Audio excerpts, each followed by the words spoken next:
Joining us right now on Hot Take Central on 590 The Fan, 590thefan.com. Charlie Marlowe, Brooke Grimsley, and Big City, your good old buddy, Jimmy the Cat Hayes here with you. How you doing, man? Doing well, guys. How about yourself? We are doing great. Now, Matt said he'd come on the show, but he said, in his opinion, this show isn't as good as the other show I was on, but he would come on as a charitable move. Charitable move. I'm going to stop you right there. Stop lying. Stop making me sound like the bad guy. Well, hold on. I know that was a joke, but I am curious because we always wonder about this in the media. And you're still playing, obviously. Do you listen to a lot of local media? Are you watching local TV when you're playing baseball at all? Nah, to be honest with you, no. We don't care. Devastated. The way that my mind works is I go to the field, do my thing, and during the season, I have shows, and I hop on the phone and talk to my wife when I'm not at the field, and just kind of get my mind away from the game, so that way I can recover and get a good night's sleep and show up the next day ready to go. So I have a clear mind. That's kind of the way I work. Now, some players say, I never watch or listen, and they do. But Matt Adams is telling the truth, because I know that is absolutely a fact. So, Matt, you're a 33-year-old major leaguer who's a free agent right now. There's something going on in baseball right now that is preventing normal operation. So what's it like for you? Because I know you want to keep playing. So what's it like for you kind of just hanging out and waiting?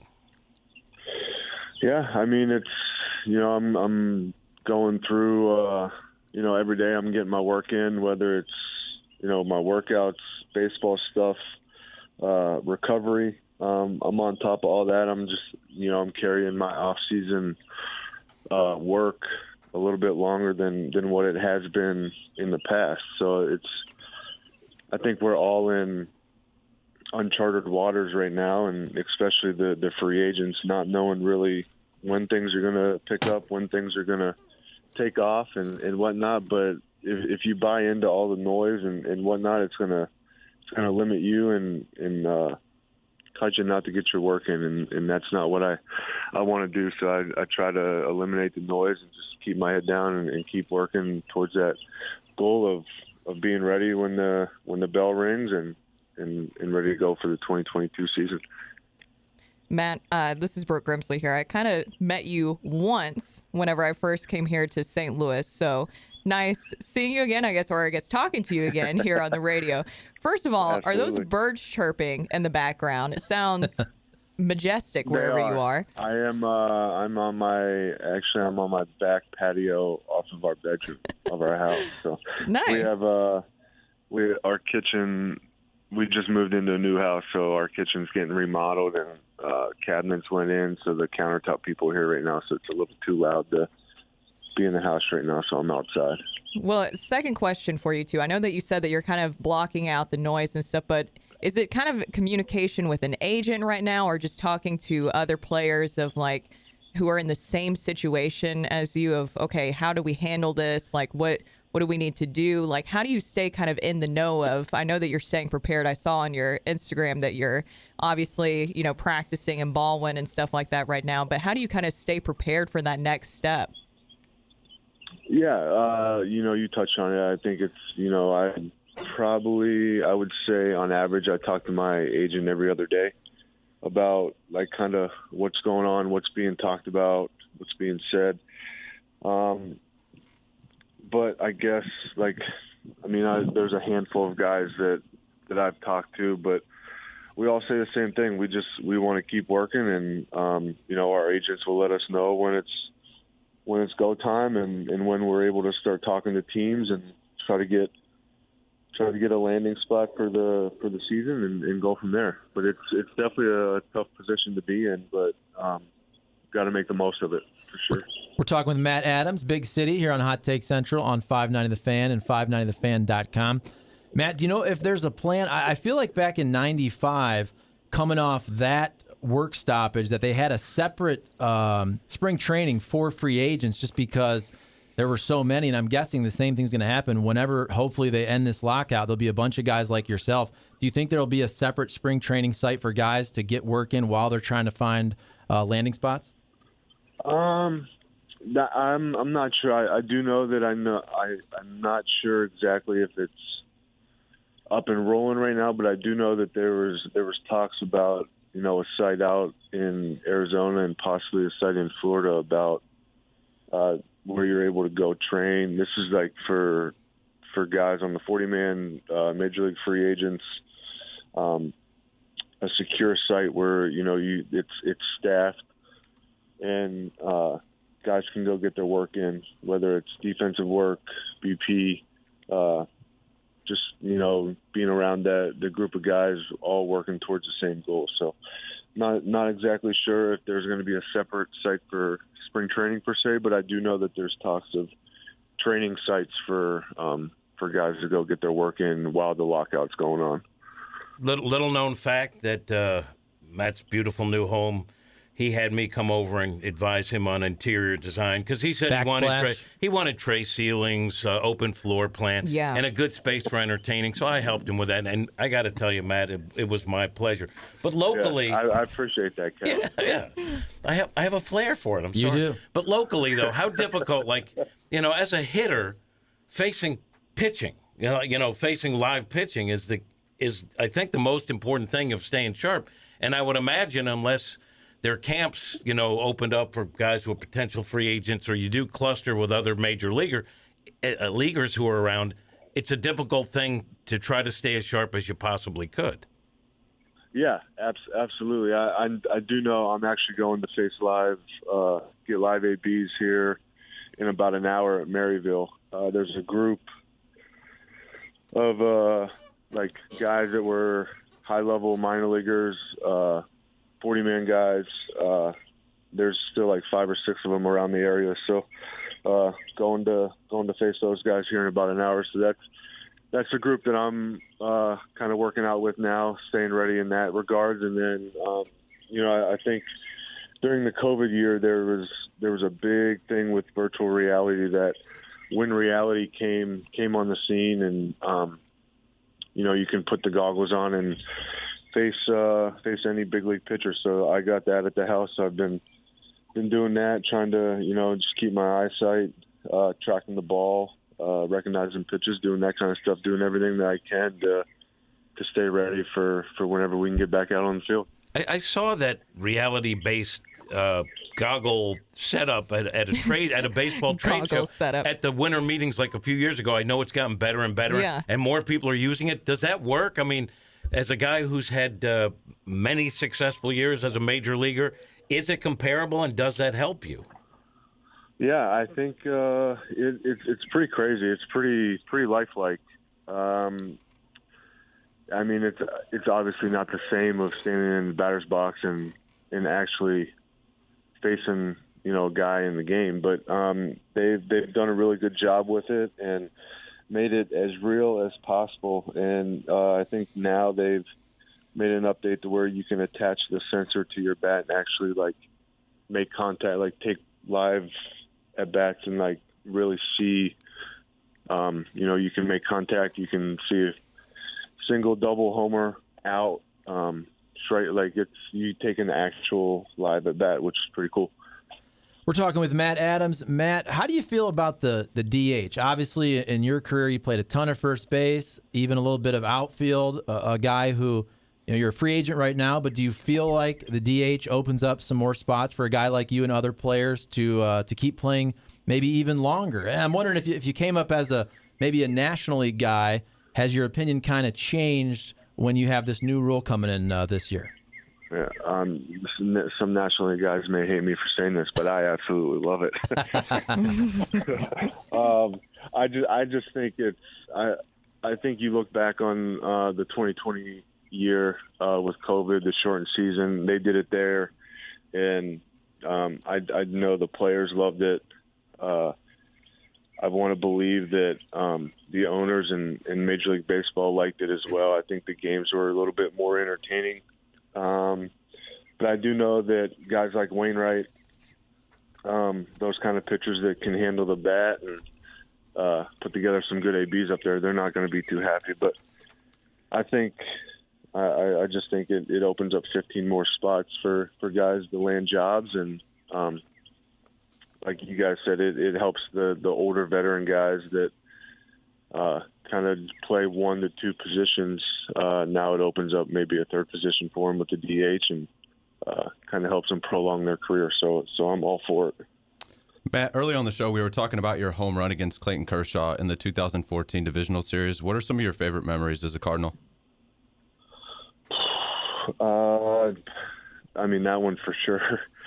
I want to say my rookie year in 13, being able to, go on that great run and play Boston in the World Series, going up against the likes of, Big Papi, Dustin Pedroia, sharing the field with those kind of guys, guys that I grew up kind of in high school, college, watching and admiring what they're able to do on the ball field, being able to share the field with those guys.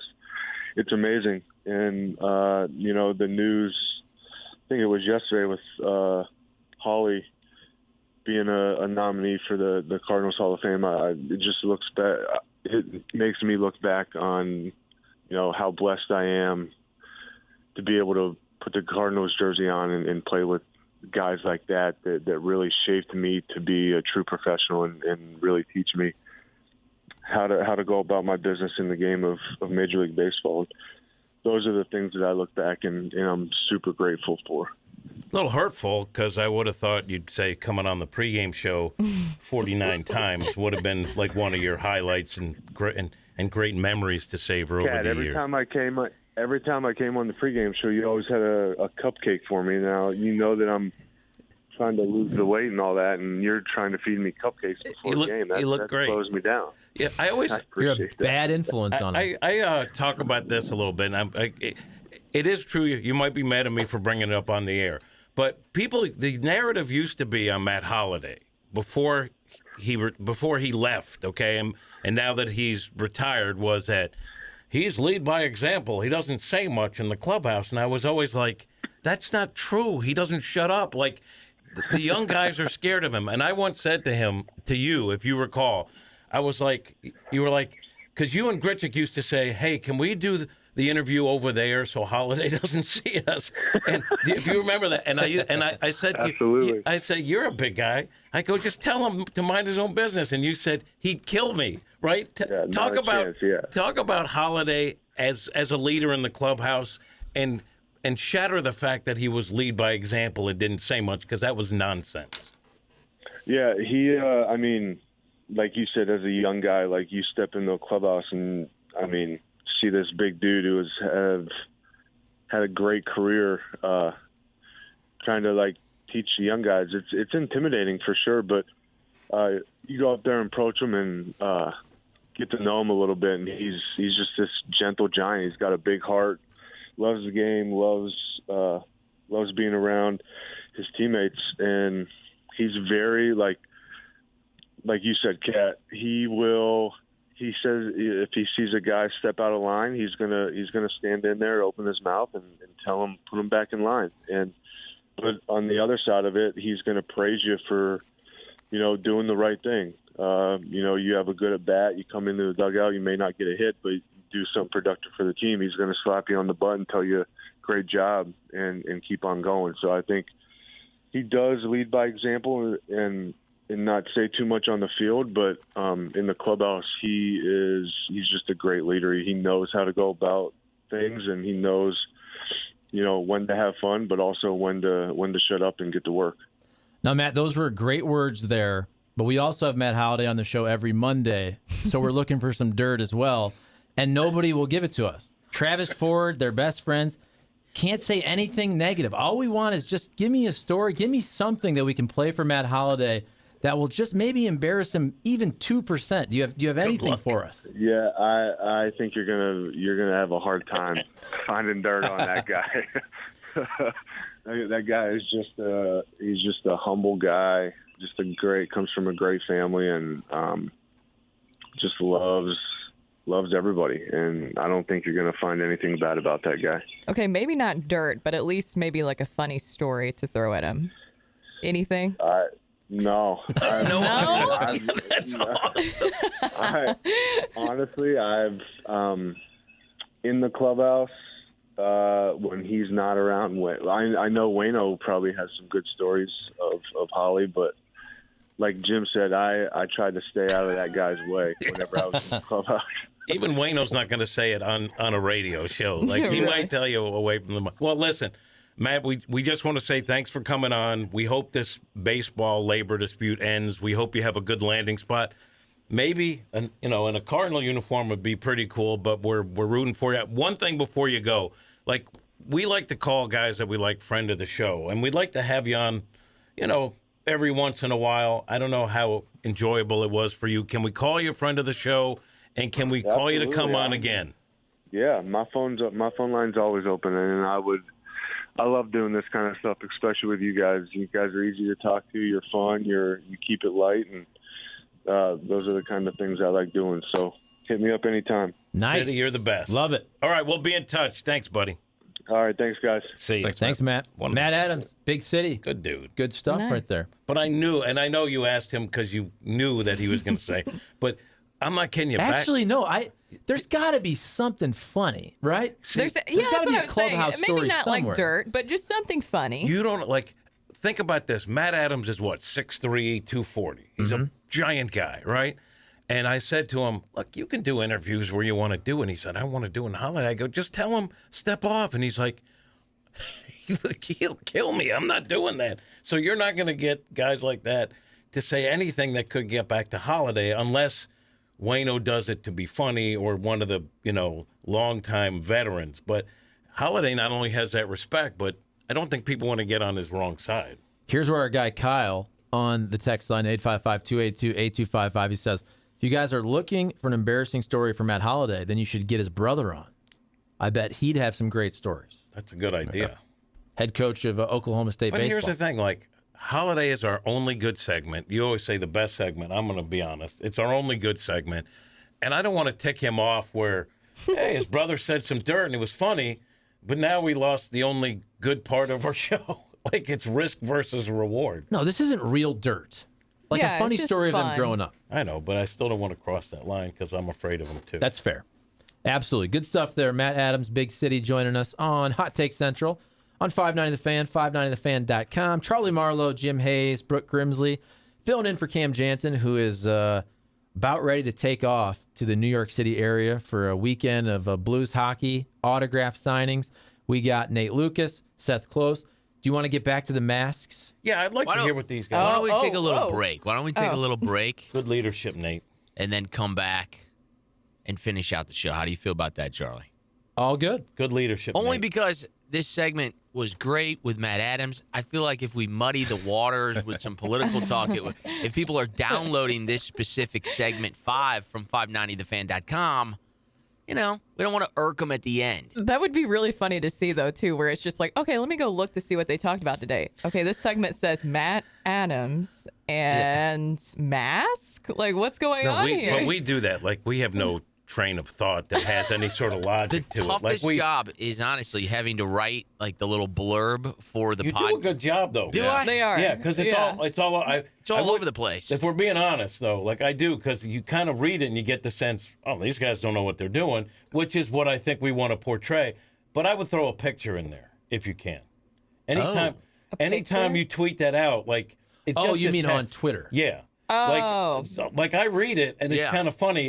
It is self-explanatory that it's basically a hodgepodge of nonsense, which is what we are. But if you could throw a picture with it. The only thing is that the link automatically generates the podcast, but I guess we could direct them to the link and then put a photo up as well. Don't you, and I don't know this, I should, but on Twitter, isn't it kind of a thumbnail picture you click on? Am I wrong there?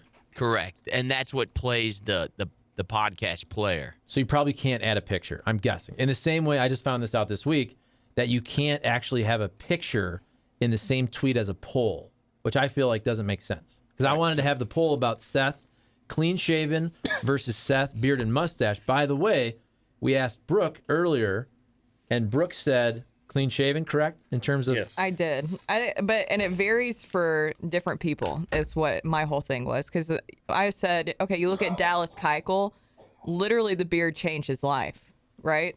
He looks weird without one. Just saying. Not like he listens or anything like that where he's going to come after me for saying that. But you also James Harden, another example 100%. where the beard makes a difference. But I was also asking because I think some people have types in the same way that my wife prefers that I wear a beard. And I actually would rather be clean shaven. Now that I'm out of the TV game, I would prefer just to shave about 2 times per week.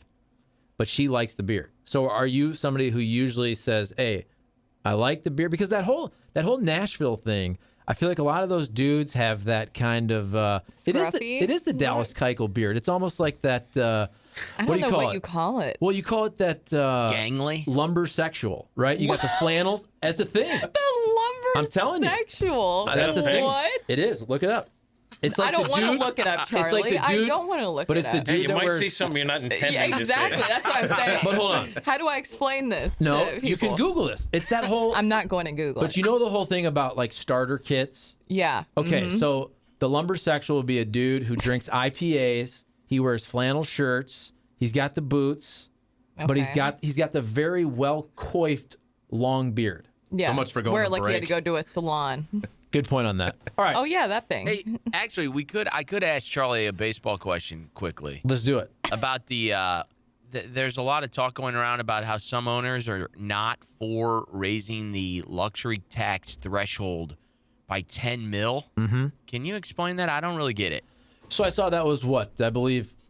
Tigers, Reds. I saw. D-backs, and really Artie Moreno's getting crushed. Well, that's what I saw. I saw Artie Moreno, and I know not all of the contracts go back to him, but we're talking about, I mean, Albert, he was there for Albert, and they've given away a lot of bad contracts over the years. C.J. Wilson, Josh Hamilton. They're sort of the poster child of that. Mike They really Trout are. will be a great contract. I mean, Shohei Ohtani's going to get paid. That surprised me. That surprised me in terms of Artie Moreno, but it doesn't surprise me that a lot of these owners, if you're the Pirates, if you're the Orioles, if you're the Marlins, if you're the Reds, Tigers, whoever it is, I can see them not wanting to have that ceiling raised because if they're not going to spend a ton, now the Tigers have in the past, but look, if you only want to spend in your best years 80, 90, 100 million, you sure as hell don't want teams to be able to spend 240 with no penalty. And again, that's from the owner side. I don't agree with that. But it really doesn't surprise me that a lot of these cheap-ass owners are against it. And if you're players, you want teams to spend like sailors on a 3-day pass. 100%. So Moreno would not pay any additional taxes on that? Like, I'm confused as to why he would be against it. So the way I read that is those folks, they didn't even vote for the 220. Right, which is what is it at right now? Well, the latest proposal, and we should look this up, Yeah. I believe the players wanted to start it at 238. That's for year one, and then go up about $6 million each year. So the Major League Baseball proposal was at that 220, but some of those owners didn't even like that. So if owners already voted against that, you sure as hell know there's going to be more owners that want nothing to do with 238.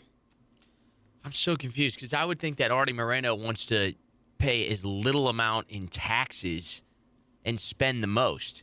And I think one of the things that always gets kind of thrown, like the media will always attack, Artie Moreno because he's worth multi-billion dollars. But I don't care how much you're worth. If you're going to get a 10% tax, that's a lot of money. It doesn't matter how much you're worth. Like writing some money to a tax is awful. Well, period. and I think But people sometimes also, when they look at this, they have to take out like the personal side. Like these guys, I'm not saying they're right, but it's a business, so they're trying to do what's best for their business, right? So just because they're billionaires, well, you have the money, you could do it. They're still looking at it like it's a business. Exactly. So like the players are trying to carve out a deal that's best for them. The owners are doing it in a way where they feel it's best for their business. Now, I think what's blurred sometimes is that the overall big picture is that fans are not happy at all, and the overall business could be impacted by some folks saying, I'm done with it. Yeah. Can I just put this one thing out there? Because this just came out. The Players Association just put out a press release where they're launching a $1 million fund for workers affected by MLB owners lockout. That's what they just put out there.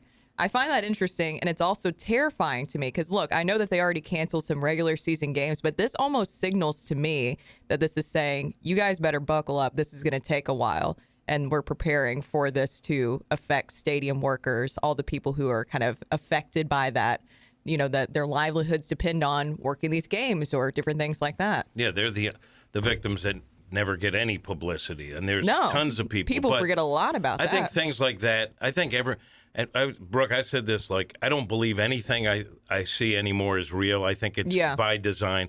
And sometimes it's a PR battle. That goes for politics. That goes for sports, too.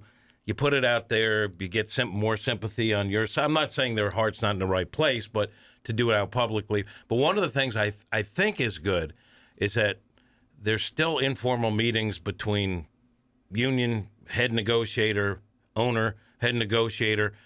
And I just think the way they were doing it, where both sides are in the parking lot walking back and forth, and the media's there. Silly. It does seem like, to me, the more people you have, the more confusion there could be, and the more leaks there are going to be of things that you don't want that, one side think might enhance their position. If it's two people in a room, then you know where the leak came from, so chances are they're not going to be leaks. So I think it's better to have less people and less media there. I'm not saying the media was wrong for covering it. That's their job. I get that. But if you're trying to get something ironed out that's not easy, better less people, in my opinion. Then why didn't they do that in the first place? I don't know. I don't know why it took them so long when everyone knew this could be. Is it just like a lot of people wanting to speak on it, and so that's just what kind of drug it out more? I think it's a great question. I don't know. And because Nate asked, I did look up the Angels payroll. So for last year, even though you have a ton of guys at the top, by the way, so they had about $100 million on the injured list last year because Mike Trout making $37 million, Anthony Rendon, all these guys were on the 60-day ADL. Anthony Rendon making $28 million and Justin Upton making $23 million. So I mean that's gross. That's close to $100 million of injured players. And despite that, they were under the tax. I'm on Spotrac.com, and they had about $5 million in tax space below the 2021 tax threshold, which is $210. So if Moreno didn't even want it to go up another $10 million, I mean, despite all of the throwing money around at big time guys, he still was under the tax, which I find surprising. I would not have suspected that. So Me thank either. you for vetting and verifying. Well, that's Nate. We learned something. How about that? How about that? Last night, too, on PBS, I watched a documentary about the St. Louis Browns. Have you guys ever heard of Ed Wheatley? I have not. Tell That me. sounds familiar. He's like a historian who's done great work going back. He's coming to town. Yeah, he wrote this book on the Browns. It's really fascinating. I just kept thinking about how Bill Veeck would look at this lockout. And I've constantly asked, where are the powerhouse owners in all of this? I mean, I know that DeWitt's been kind of in the negotiations, but where's an owner who really cares about the game that would sit there and meet with the players and try to figure out a solution? I think Bill Veeck was all about the game. I don't know if there are owners right now that are all about the game. He was a rogue. He was owner at the time, no doubt. Yeah. Who are the rogue owners now? I don't know. Yeah, I that's understand true. what you're saying. Yeah. I would think, and I understand they're going to get a blowback, but I would think that if I'm an owner, I know the Cardinals released a statement. I understand if you do a press conference, you could get asked some really uncomfortable questions during a lockout. But I agree. I think if I'm an owner or team executives, whatever you can do, I'm releasing statements. Yes. I'm putting videos out there. Anything. I'm talking to the fans. I understand this is awkward, but I'm doing anything I can to try to basically say, fans, we know this is very tough on you. We don't like it. It's part of business. Please stick with us. I know you probably feel like you've been forgotten. I do think in the PR game, they're lacking there. Well, look, you even look at the other day with Rob Manfred and his press conference. There's how many times have you seen that still of him smiling while talking about a lockout? I mean, that's the stupidest thing ever. Seriously, you need somebody who's like, hey, look, this is not something that you should, even if somebody cracked a joke or something, like, I don't even know the context behind it, but just seeing that image of him smiling while we're dealing with a lockout is so tone deaf. And also him practicing golf, that picture as well. It's like, come on, dude. This is, and look, I understand that sometimes he's more of just the person relaying the message, but he's not the person who does a great job of that. And we've discussed that many times. He's not great at really talking to the people, the masses. I'm sure he's great discussing things with the owners and the Players Association and stuff like that behind the scenes. But in front of the camera, public eye, it doesn't look good. The golf swing, I give him a pass. I mean, they're there all day. It still doesn't look good. I agree. But I mean, it was like a behind. Someone caught he was up in the bleachers somewhere. But I agree with you. I agree with you. When you go in front of a camera in a situation where some people's livelihoods are impacted on this, and your entire fan base is ticked at both sides. They might side with one over the other, but they're ticked at baseball as a whole. Your mood should reflect that, and you should be careful. I agree with Well, it's kind of like, okay, say that, like a murder or something like that. The husband goes out there and he's like smiling, cracking jokes. And, you've seen those photos of Scott Peterson or something like that. I'm just thinking of that case. It's like, that's not appropriate. It's weird. Right. It's not a human thing to do, right? Rob Manfred, I just think he's a really bad commissioner. And look, I'm not the person that always hates on every commissioner. I know it's fun to always boo every commissioner at the draft. Even the Stanley Cup. Gary Bettman goes out there to present the Stanley Cup, and the fans just boo him. I don't even think they know why. Okay, there were. I think with Bettman it's hilarious, but I agree. Right. But I understand. But it's like, I know there were work stoppages 10 years ago, whatever it is. I think people think it's cool to always boo the commissioners, and I think for the most part, I think Roger Goodell is bad also, but Rob Manfred. Whenever he says something, I always feel like he makes it worse. Every time he talks, I feel like baseball loses fans. He doesn't say something like, that was the right thing to say. And also, I understand he works for the owners, but it seems like there's almost no intermediary. It's so obvious that he works for the owners, which we should all know that he works for the owners, but there's got to be some give and take with the people that really make the sport, which is your players. And also, I'm sure this is not just his fault, but there's no give. It's about just destroying them, in my opinion. Yeah, it's very business-like. Right. It's about every CBA just fight for every penny. It doesn't matter how the players react or how the fans react. It's just like money, money, money. Look, and here's the thing, too, is I think that somebody, I forgot whose article it was. Maybe it was Jeff Passan or something like that. He put basically the players are saying we're trying to show them that they think that we're stupid. We're not stupid. I think that's also the same approach that you should take with fans as well. Look, fans at the end of the day, they understand that this is a business. They know that money's on the line, but still don't talk to the fan base like, this is way above you. We got to figure this out, behind the scenes. Have some of that transparency and also care to show, yes, we know that you guys went through a lot. There was a pandemic. Now things are really expensive this year, and you were looking forward to finally getting back to full normalcy and having baseball, having something like that to look forward to. At least show some sort of compassion towards the fan base as well, because the fans aren't stupid either. Well said. Yeah, I agree. I agree with Charlie that it's always fashionable to destroy the commissioner. Here's the thing. The league as a whole is bigger than one individual owner. So you would think the league would have some sort of juice based on the fact that they represent the collective, not just one owner. I don't know if Manfred has no juice to push back or steer the conversation when he's with the owners. I don't know what he does behind the scenes. So I don't know if he's a terrible commissioner on that front. But I do agree he's not a good face for baseball, especially right now. And I would think they would be able to find someone who's part of the commissioner's office or part of Major League Baseball who could be a better, if you're the owners, you want to put the best foot forward from a PR standpoint. Same with the players. But Manfred doesn't get that. I can tell you that. He doesn't connect and he doesn't get that job done. You would think there'd be a better voice. And that's what I'm saying.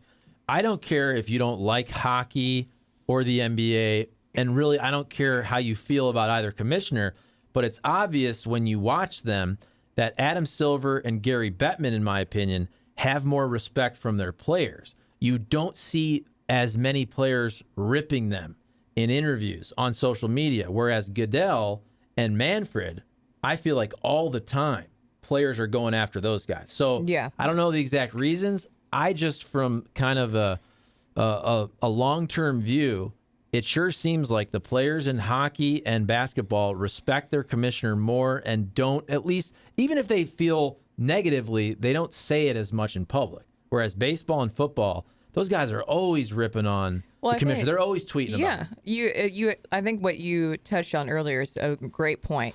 It's very obvious which side they're on, which I get it. That's his boss. That's their bosses at the end of the day. That's who they work for. But when it's that business-like, you got to have some sense of being able to communicate still with both sides. But it's very clear with Goodell and the rest of them is that like they're very focused on the owners and pleasing the owners. And I think the players see through that as well. No doubt. All right, let's take a break. On the other side, what do we got? We got a potpourri. Mask talk, I wanna Coach hear K. these two, I yeah. know. Oh, yeah. We haven't even. I thought we were taking a break like an hour ago. I was trying We're to steer it supposed to. away from the mask. Well, just in that okay. segment. In that segment. Yeah. I'll By keep the- it short. By the way, Matt Adams would like to be a semi-regular. Did he say that? He said he did. He really enjoyed Well, on the phone or via text? via text. He just Okay. followed up. He wants to do it. So he was You got to great. ask Matt Adams about his relationship with Philip Wellman. Welly was the hitting coach in 2012 when the Springfield Cardinals won the Texas League Championship. And to this day, they have a pretty good bond.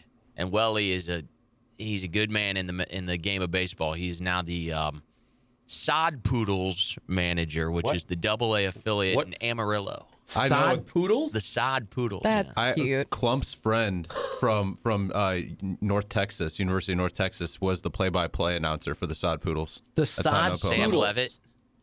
No, I don't know if he was play-by-play. He had some affiliation. His name was Brady Point, I want I to get a believe. Sod Poodles hat. Yeah.